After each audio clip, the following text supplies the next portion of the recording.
Let's begin with a high-level segment of the China Roundtable Forum that kicked off this morning. The meeting, which is the fourth of its kind, is being held on African soil for the first time. The high-level segment bringing together, among others, President Uhuru Kenyatta and the World Trade Organization Director General kicked off as the Women in Business meeting also got underway. The two events are being held ahead of the opening of the World Trade Organization 10th Ministerial Conference, which is being held in Africa for the first time. As I mentioned there earlier, the conference is held every 2 years to seek consensus on agreements aimed at reducing obstacles to international trade. Security has been beefed up as delegates arrive for the meeting, with several roads in the city, including City Hall Way, Harambee Avenue and Parliament Road, being closed to traffic. Really hard work, government of China, for this valuable support. It is a particular pleasure of the Forum on China-African Cooperation. And I'm going to request that Wang. I now have the pleasure to invite Her Excellency. We have by no means stood still since 1995. Domestic reforms are by their nature an ongoing and a dynamic process. When I addressed the 5th Global Review of Aid for Trade in July of this year in Geneva, I emphasized that many domestic reforms, including structural reforms, must be accompanied by capacity building for sustained growth and development. As often, these reforms are neither easy nor are they straightforward. They require far-reaching commitment from all levels of government, often going beyond the immediate concerns of specific accession obligations. This is one of the fundamental lessons that we have learned collectively from the results of WTO accessions. And we'll shortly be talking more about that 10th Ministerial Conference of World Trade Organization with the Principal Secretary, Ministry of Foreign Affairs and International Trade. That's Engineer Karanja Kibicho, who will be joining us in just a few minutes. But in other news, Ethics and Anti-Corruption Commission says it has stopped pursuing court leader Raila Odinga because he has submitted a statement on his claims about the Eurobond. EACC's Chief Executive Officer Halake Wako said that by submitting the statement through his lawyers, the former Prime Minister had fulfilled the agency's requirement for now. This means that the drama around the possibility of forcing Raila to hit summons or face arrest has come to an end. The statement by Raila's lawyers was submitted last Friday and was based on 2 Treasury documents. Record statements we are through. All the information that we need from the National Treasury is with us. All that we had been looking for from other Kenyans of knowledge and goodwill have also come in. So we are now at the point of compiling the same, and very soon our file will be complete and ready to proceed to the next stage. We've had the information from him, and therefore any other thing after this is not necessary unless there is need to clarify a point with him based on the statement we've received from his lawyers. I reiterate that the summons are issued in good faith, and those summoned should consider it an honor to be found worthy that they have something to assist in investigations or inquiries. Jubilee members of Parliament are warning former Prime Minister Raila Odinga against what they call trying to gain political mileage by making baseless accusations. Led by Senate Deputy Speaker Kembi Gitura, the MPs say Raila should not be taken seriously since his agenda for now is to win the 2017 general elections. His house first. Halafu we can talk about other people. But I want to end the Eurobond story by saying this. Former Prime Minister Raila Odinga should remember what he was told by President Obama in July.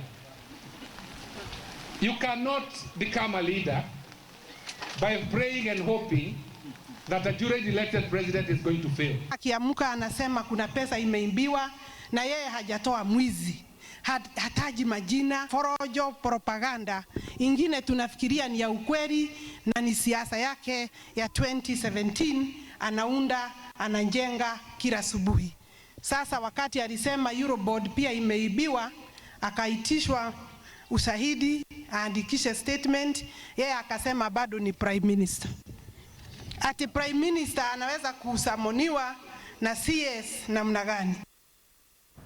Kakamega Governor Wycliffe Oparanya was charged in court this morning for failure to honor Senate summons. The Senate Public Accounts Committee, chaired by Kakamega Senator Boni Halwale, wants him to answer audit queries from the 2013-2014 county budget. Clerk Jeremiah Nyengenye complained to the DPP about Mr. Oparanya's failure to appear before the Public Accounts Committee to respond to queries by the Auditor General. He surrendered himself to Mathaiga Police Station on Friday after the DPP ordered his arrest on Thursday and was released on 10,000 shillings bond. The governor also recorded a statement with the CID in Nairobi on Friday over accusations of hate speech. Halwale moved a motion in the Senate to have me arrested that I've refused letters, to reply to letters written to me by the Senate, which is not true.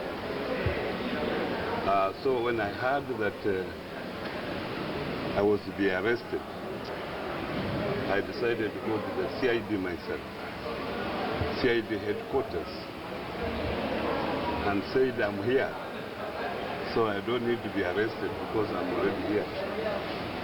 Because I didn't know the charges, why I was to be arrested. So I was there and I agreed that I wanted to go to court so that I could. Let's go back to our top story now. And the 10th Ministerial Conference of the World Trade Organization officially kicks off tomorrow here in the capital, Nairobi. And the Principal Secretary in the Ministry of Foreign Affairs and International Trade, Engineer Karanja Kibicho, is now joining me live from our I&M studios. Good afternoon, sir. Thank you so much for making time for us this afternoon. Let's begin with Kenya, the first African country to host this conference. The significance of that, and perhaps also some background on what goes into determining a host country. Thank you very much for this opportunity, and I think as a country we are very proud to host this first ministerial conference on the African soil. I think every 2 years since WTO was formed, there is a ministerial conference, which is the highest decision-making organ of the WTO. And it's a prestige for a country to host this because, first of all, it exposes the country to the presence of over 5,000 delegates who are decision makers in their country. And we also get an opportunity to allow our business people to interact with these delegates and also allow the delegate to sample our country. But most importantly is the discussions that will go on in our conference center, KICC, which will focus more on decisions that will facilitate fair play and the trade at a multilateral level. Right. Sir, and we'll get to a lot of some of those issues you've outlined there, but let's begin with the expectations of the Kenyan delegation. What efforts, what proposals are you planning to put out in this conference? The Kenyan delegation is part of many other blocks that have similar interests. Our position is aligned to the African position because we look at what is important for the African content as we go to the negotiating table. And the first and foremost important thing is agriculture. We would want the issue of agriculture addressed. How do we get market access for agricultural products, and how do we deal with the outstanding issues of subsidies that are offered by the developed countries, and so on. And I think these are issues that have been pending since 2001, when our working program was laid out in Doha that put down a number of issues that had a timeline to get discussed and sorted out with. Unfortunately, 14 years later, we still have not sorted those out.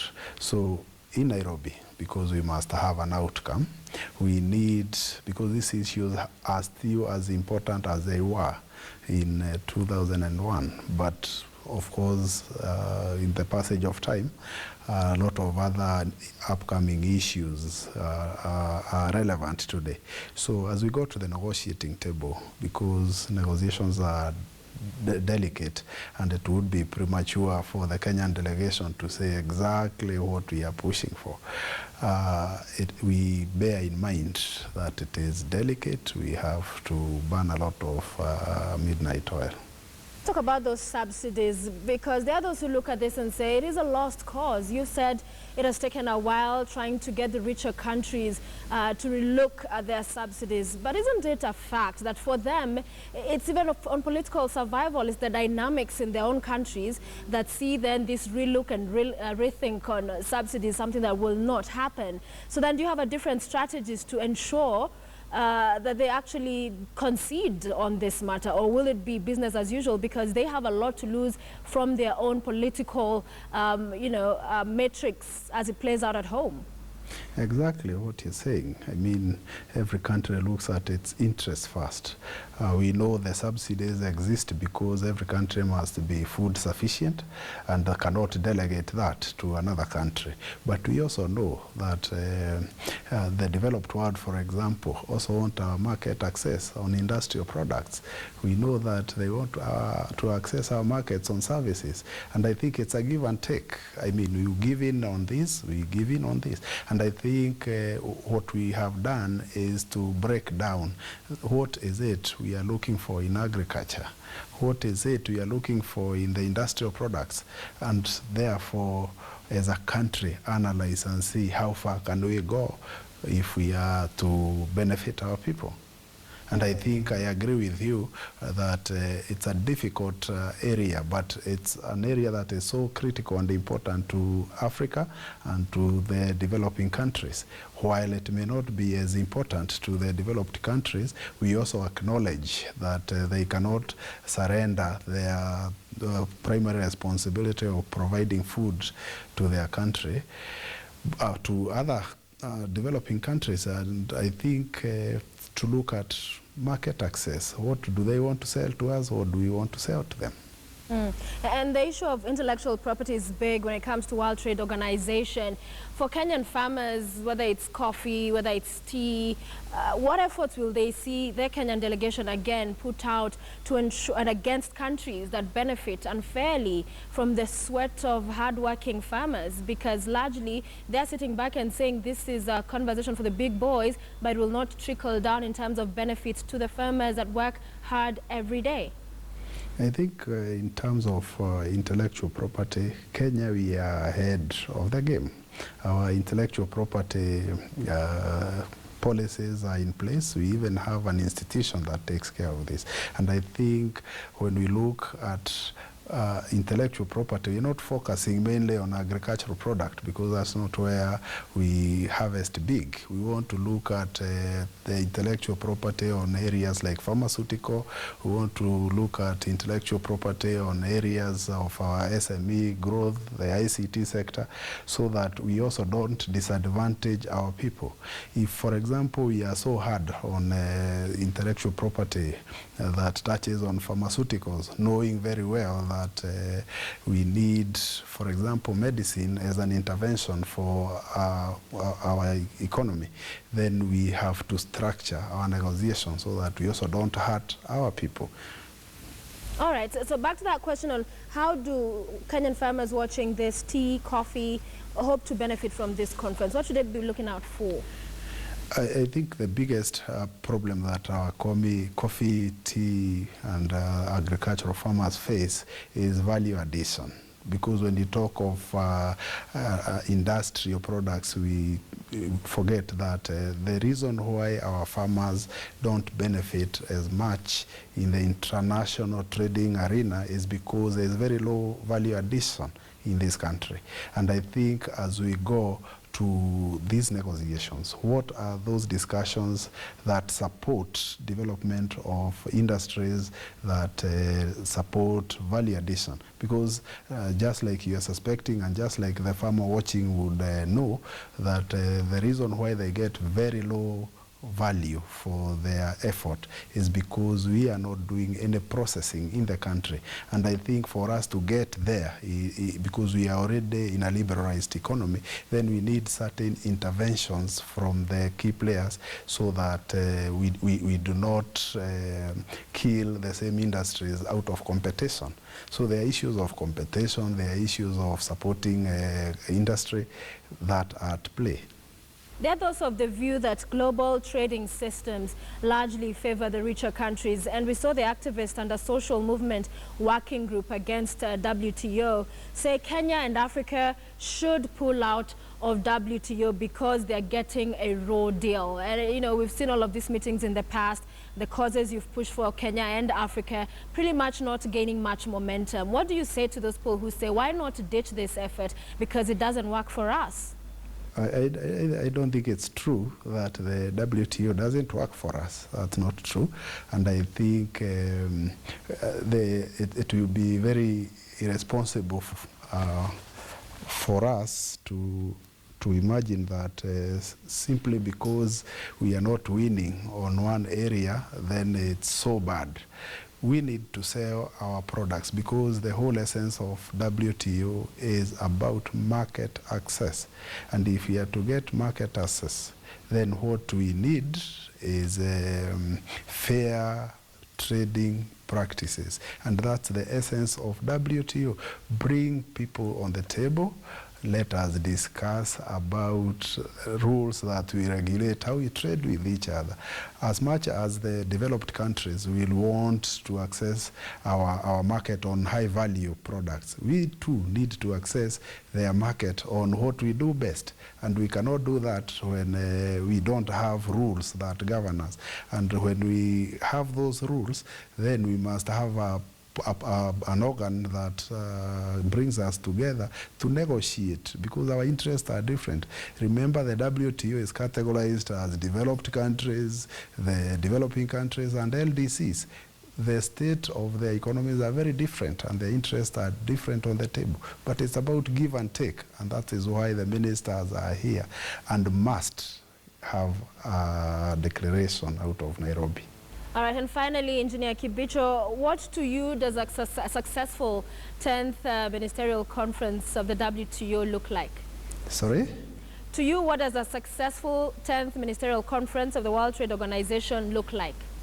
There are those issues that are still outstanding from the Doha round of 2001. We need those things concluded. Or if it's not concluded, we have a work program that gives timelines within which they shall be concluded. We know that there are also emerging issues that have come into play since 2001. Can we include them in the work program? I think if we negotiate and we get that. But there are obvious outcomes that we are going to get. We obviously know that we have two countries that will have accession in Nairobi. That's a very good outcome. We'll have Liberia and Afghanistan acceding to the WTO here in Nairobi. The first thing that has happened in a ministerial conference ever since. And I think we still have some good package that we are negotiating for LDCs. And we still have some good issues that we might discuss about agriculture. All right. Thank you very much, sir, for making time for Newsdesk this afternoon. We appreciate your insights on the various issues. All right.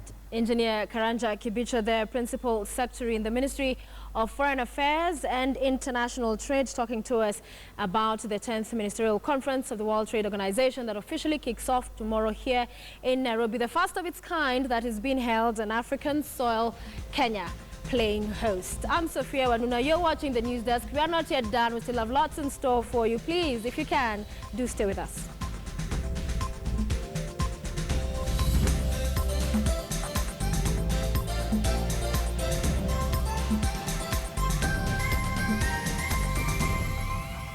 And it's on that TPL note that we wrap up this first half of the news desk. For those on KTN Home, we welcome you to join us on the other side on KTN News, where we'll continue with more news. I'm Sophia Wanuna. Good afternoon.